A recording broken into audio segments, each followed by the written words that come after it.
అండి. ఈవినింగ్ మాకు dinner special వచ్చేసి చికెన్ కర్రీ చేసాము.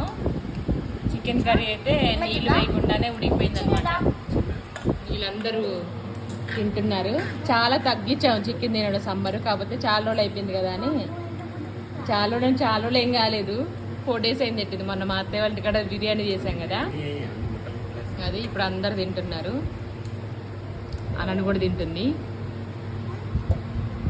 బాగుందా నేను? బాగుందా మమ్మీ?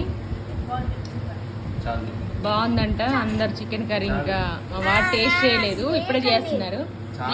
వీడికి పెట్టింది తినడం తప్ప వేరే వాళ్ళ ప్లేట్లో ఈ వేరే వాళ్ళ కూరలు మొత్తం అన్ని వడ్డించడం వార్చడం అన్ని చేస్తూ ఉంటాడు అనమాట. ఈవెన్ తన పని కాకుండా వేరే వాళ్ళ పని మీద బాగా ఇంట్రెస్ట్ ఉంటుంది ఇండియన్ సైకాలజీ ప్రకారం. కదీవెన్ అది తినండి ఇది తినండి అని చెప్తాడు వాళ్ళ నాన్న.